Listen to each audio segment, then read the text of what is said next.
نحمده ونصلي على رسوله الكريم أما بعد فأعوذ بالله من الشيطان الرجيم بسم الله الرحمن الرحيم رب اشرح لي صدري ويسر لي أمري واحلل عقدة من لساني يفقهوا قولي ربنا زدنا علما اللهم فقهنا في الدين آمين يا رب العالمين۔ آغاز ہوتا ہے جی سورہ بلد کا۔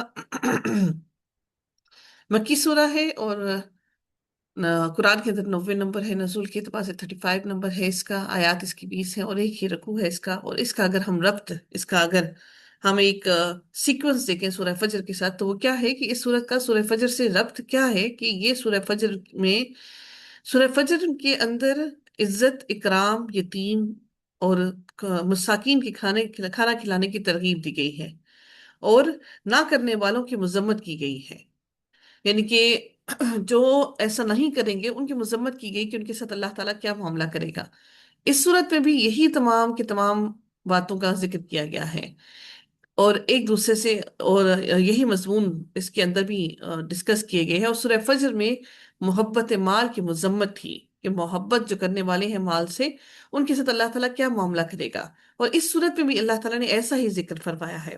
سورہ فجر میں عاد، سمود اور فرعون جیسے سرکشوں کی ہلاکت کے واقعات تھے، اور تو اس صورت میں بھی کفار کو دھمکی دی گئی ہے۔ اس صورت کا شان نزول اگر آپ دیکھیں تو یہ صورت بھی جمہور کے نزدیک مکہ میں نازل ہوئی ہے، یعنی جو جنہوں نے اس بات پر پڑھ کے اور جنہوں نے اس کے بارے میں اس قرآن کے اندر بہت زیادہ تحقیقات کی، تو ان سب کے مطابق یہ سورہ جو ہے مکہ میں نازل ہوئی۔ حضرت ابن عباس اور حضرت ابن زبیر کا بھی یہی قول ہے۔ اس صورت کا سبب جو ہے وہ نزول کا، وہ یہ ہے کہ ایک شخص جس کا نام کلدہ بن اسید نامی پہلوان تھا، ابو الاشد اس کی کنیت تھی، یہ شخص بڑی طاقت والا تھا۔ اس کی قوت کا یہ عالم تھا کہ یہ گائے کا چمڑا یا اونٹ کا چمڑا اپنے پیر کے نیچے دبا لیتا اور لوگوں سے کہتا کہ اس کو کھینچو۔ لوگ کھینچتے تو وہ چمڑا پھٹ کر ٹکڑے ٹکڑے ہو جاتا، مگر اس کے پیر کے نیچے سے نہ نکلتا۔